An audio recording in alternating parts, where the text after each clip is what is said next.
We usually think of glucose as, pure energy. We eat it.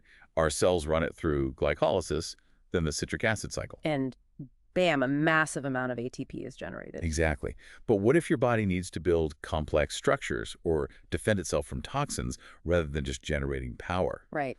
What happens when glucose takes a critical metabolic detour, sacrificing that immediate energy for the tools needed to, well, build and protect the entire cell? That metabolic detour is precisely what we're diving into today, the pentose phosphate pathway, or PPP. This is arguably one of the most crucial non-ATP generating pathways in your body. Okay. Our mission is to understand how the PPP, along with these alternative pathways for other sugars like fructose and galactose, actually function.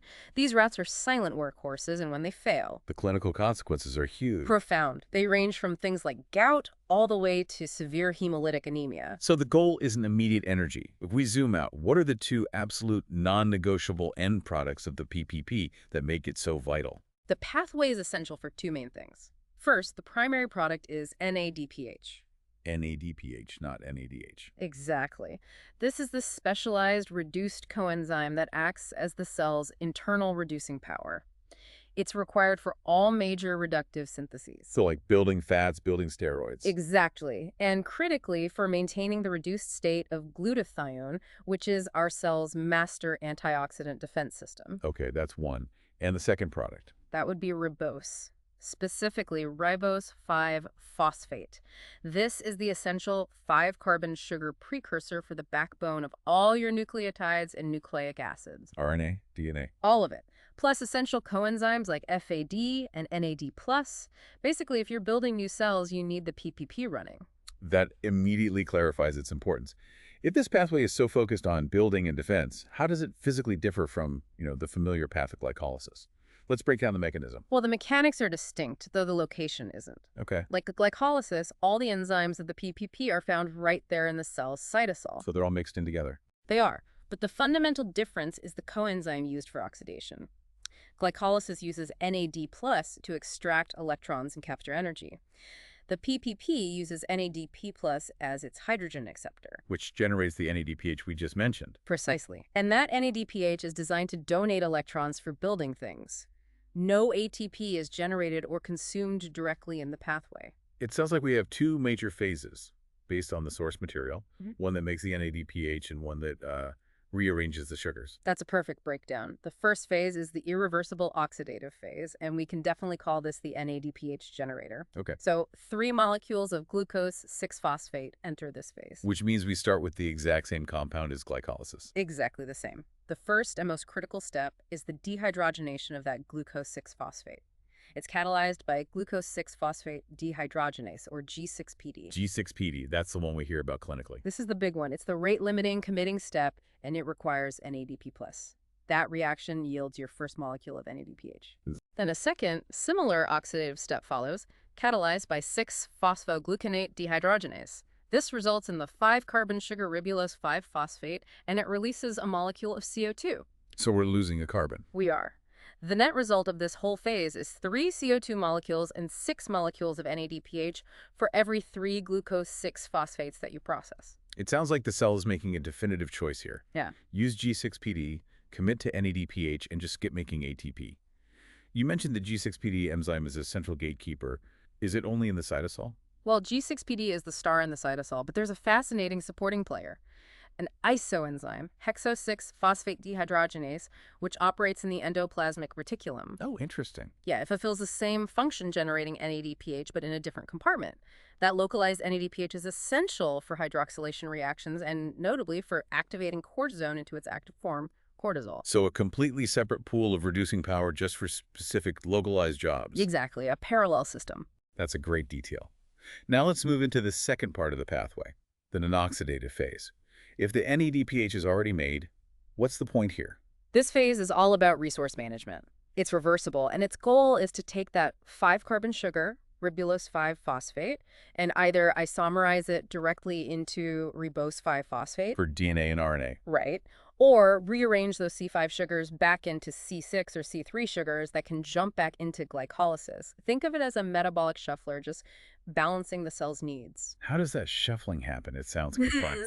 It relies on 2 remarkable enzymes, First, you have transketolase. Transketolase. It does exactly what its name implies. It Yeah. transfers a 2-carbon unit from one sugar to another. And transketolase has a really famous nutritional connection, right? Absolutely. Transketolase requires magnesium and thiamine diphosphate, which, comes from vitamin B1 as a coenzyme. Oh, okay. And because thiamine is so essential for it, measuring how much thiamine diphosphate activates transketolase in your red blood cells is a classic high-yield clinical index of your vitamin B1 status. That's a perfect connection from basic chemistry right to clinical nutrition. So what's the other shuffler enzyme? That's transeldolase, which transfers a 3-carbon unit. Now, the chemistry is a bit involved, but the key takeaway is that these two enzymes work together to take the C5 sugars and effectively stitch them together or pull them apart. So they can mix and match. Exactly. They can take 2 C5 sugars and make a C6 and a C4, for example. The overall result is the formation of fructose 6 phosphate and glyceraldehyde 3 phosphate. Which are glycolytic intermediates. Right. This allows the carbon atoms that started as glucose to loop right back into glycolysis if the cell isn't dividing and doesn't need all that ribose. So we can summarize the PPP as this incredibly flexible system. It produces 2 distinct products, NADPH and ribose, and it can adjust its output based on what the cell needs at that moment. Precisely. It's constantly adjusting its gears. That adaptability leads to the next question. Why do certain tissues rely on this more than others? Where is this pathway running at maximum speed? We see really high PPP activity in tissues that are constantly synthesizing things, specifically tissues that specialize in reductive syntheses. So we're talking about Think about the liver, adipose tissue, the adrenal cortex, the thyroid, the testes, or a lactating mammary gland. All of these need huge amounts of NADPH to make fatty acids, steroid hormones, or milk. And I assume tissues like muscle have low activity. Very low activity. Skeletal muscle is focused on energy, not synthesis. The function really dictates the flux. Given that the liver and adipose tissue crank this pathway up when they're storing energy, how is it regulated by our nutritional state? How does the body know to start making fat? The regulation is tied directly to the fed state. The synthesis of both G6PD and 6-phosphogluconate dehydrogenase, those 2 key oxidative enzymes, can be induced by insulin. Insulin. Makes sense. When you have high carbs and high insulin, the body is getting the signal to store energy. Increasing these enzymes correlates perfectly with increased lipogenesis or fat synthesis. That makes perfect sense. But you mentioned a fascinating bit of crosstalk back to glycolysis earlier. How does the PPP signal glycolysis to speed up? This is one of the coolest parts. Remember cellulose 5-phosphate, one of those C5 intermediates? It doesn't just shuffle sugars. It acts as a genuine signal molecule. Oh, a signal. Yes. When glucose is abundant and the PPP is running, xylulose 5-phosphate levels rise. This pentose then activates a protein phosphatase, which ultimately leads to an increased concentration of fructose 2.6 bisphosphate. And fructose 2.6 bisphosphate is that powerful activator of glycolysis. It's a powerful allosteric activator of phosphofructokinase 1, PFK1, the major regulatory enzyme. So in effect, the PPP is sending a memo back to glycolysis saying, hey, we have plenty of carbon here, step on the gas. It coordinates both storage and energy generation at the same time. It's the ultimate metabolic traffic cop. Now, let's pivot to the red blood cell, because this is where the PPP shifts from being a resource manager to an absolute bodyguard. Absolutely critical. Erythrocytes, red blood cells, are unique because the PPP is their sole source of NADPH. Their only source. Wow. Their only source. Since they have no nucleus or mitochondria, they have no other way to make this reducing power. And they need it desperately because they are constantly exposed to high oxygen, which creates a ton of oxidative damage. So if I'm a red blood cell, what's my biggest threat and how does NADPH protect me? Your biggest internal threat is hydrogen peroxide, H2O2, and other reactive oxygen species. Your defense system relies entirely on reduced glutathione, or GSH. Okay. GSH acts as a sacrificial electron donor to neutralize these dangerous peroxides in a reaction catalyzed by glutathione peroxidase. And what happens to the glutathione in that process? The reduced glutathione, GSH, becomes oxidized glutathione, GSSG, that's where the PPP comes in. NADPH is used by the enzyme glutathione reductase to immediately reduce that GSSG back to GSH, restarting the cycle. So the cycle's nonstop. It has to be. It's the preliminary way the cell handles oxidative stress. So the chain is clear. G6PD makes NADPH, NADPH reduces GSSG, and GSH neutralizes the H2O2. So if you lack G6PD, what's the end result? The cycle just stops.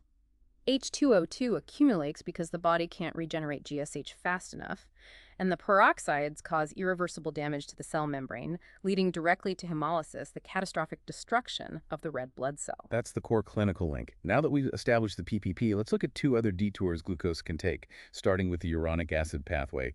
What's its unique role? The uronic acid pathway is another oxidative route for glucose, totally separate from the others. Its main function is not energy or ribose, but detoxification. It converts glucose into glucuronic acid. And why is glucuronic acid so vital for detox? The key functional molecule is UDP-glucuronate.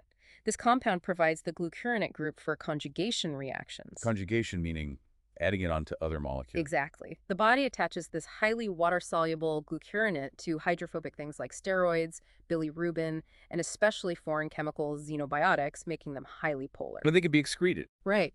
Once conjugated, these toxic compounds are efficiently excreted in the urine or bile. It's the body's primary system for tagging things for removal. We also hear about this pathway in the context of vitamin C. What's that connection? Glucuronate is actually a precursor in the biochemical path to ascorbic acid, or vitamin C. However, humans, unlike most mammals, cannot synthesize our own vitamin C. Because we're missing an enzyme. We lack the final enzyme in that pathway, Yeah. L-gulonolactone oxidase. That missing enzyme is why vitamin C is an essential vitamin for us. Okay, moving on, let's look at fructose.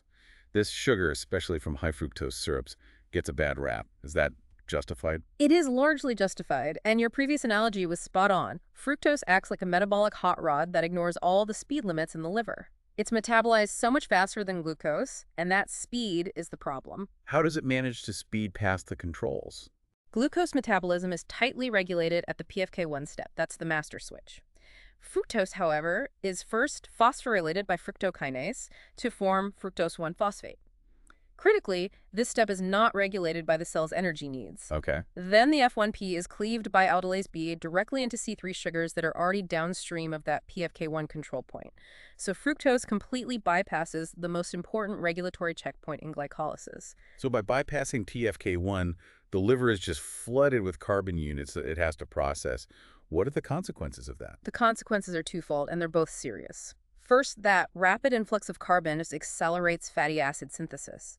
This massively increases the liver's output of VLDL. Very low-density lipoproteins. Right, leading to hypertriacylglycerolemia, high fat in the blood, and contributes to dyslipidemia. And the second major consequence. This one relates to gout, correct? Yes. This is a subtle but destructive effect. When fructokinase rapidly phosphorylates fructose, it sequesters inorganic phosphate inside the cell. The cell's ATP synthesis is diminished. And that causes stress. Huge stress. This reduces the inhibition of purine synthesis.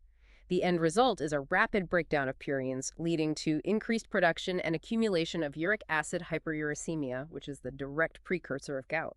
A profound series of knock-on effects from one metabolic bypass. Now let's consider galactose, the milk sugar. Is it equally aggressive? Galactose is much more orderly. It comes from lactose and is readily converted into glucose in the liver. It starts with galactokinase, which converts it to galactose 1-phosphate. Then, the key enzyme, galactose 1-phosphate uridyl-transferase, converts it to UDP galactose. What's the cell doing with UDP galactose? It sounds like another activated intermediate. It is. Galactose isn't just for burning. UDP galactose is essential for building things. It's used to synthesize lactose in the mammary gland, and more broadly, it's a necessary component of crucial structural molecules. Glycolipids, proteoglycans, glycoproteins. So it's a building block. It's a key building block. And quickly, we also have amino sugars or hexosamines. Where do they fit in? They're structurally related and are also synthesized from glucose. These amino sugars, like glucosamine and sialic acid, are fundamental components of glycoproteins and glycosphingolipids, which are essential for cell recognition. Okay, so we've discussed several choke points. Now let's dive into the major inherited diseases that arise when these pathways fail. We started with G6PD deficiency.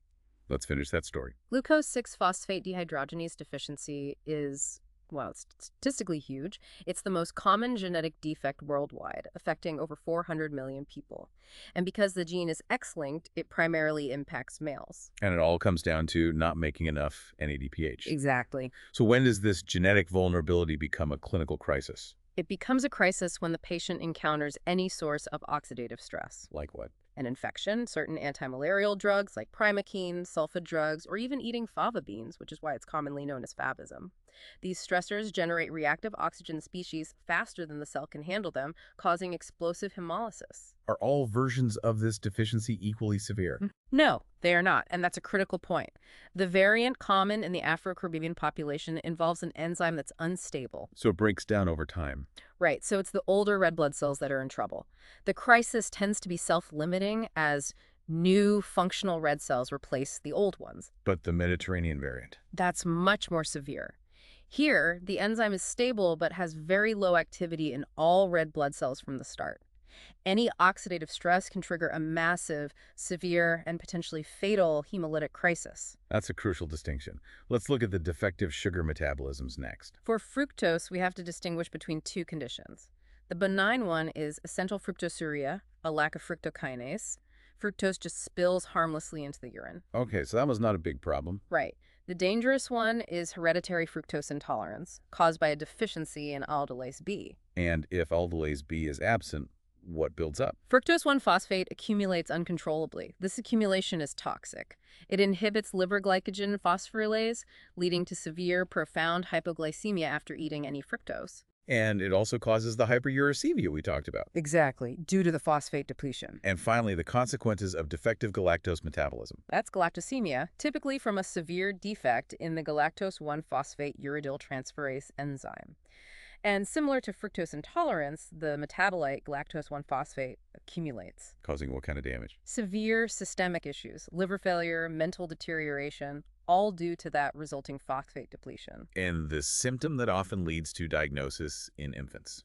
The hallmark symptom is the formation of cataracts. The accumulating galactose is converted by an enzyme, aldose reductase, into galactitol. Galactitol. Right, and galactitol is osmotically active and it accumulates inside the lens of the eye, causing water to rush in, which leads to cataracts. And this is the exact same aldose reductase responsible for making sorbitol from high glucose in diabetes. This is a common mechanism of damage. What a dense and surprisingly intertwined system this is. Let's recap the three main pathways. To summarize, the pentose phosphate pathway is the cell's primary source of defense. That's NADPH in construction, which is ribose. Its gatekeeper, G6PD, is non-negotiable for red blood cell survival. And the uronic acid pathway is our body's essential detoxification route, letting us excrete hormones and foreign chemicals. Exactly. And the other hexose pathways are governed by either strict or, in fructose's case, non-existent regulation. Right. Fructose, by bypassing PFK1, is metabolically aggressive, powerfully stimulating fat synthesis, and increasing the risk of gout. While galactosemia and hereditary fructose intolerance both show how the accumulation of a toxic phosphorylated intermediate can cause massive systemic failures. So what we've seen today is that defects in these seemingly minor metabolic routes pathways that don't directly make ATP can cause catastrophic failures. You now understand the invisible metabolic cost of eating fructose and the constant hidden antioxidant defense running inside your red cells. It puts the entire concept of glucose utilization into a whole new context. So what does this all mean for the bigger picture? Considering that xylulose 5-phosphate acts as a crucial signal to increase both glycolysis and fat synthesis, this simple pentose is a key communication link between carb availability, energy generation, and fat storage. How might we leverage this specific signaling pathway, the xylulose 5-phosphate sensor, to target and potentially treat metabolic diseases like obesity or type 2 diabetes? That is something powerful for you to consider as you continue your studies. Thank you for joining us for the deep dive. We'll see you next time.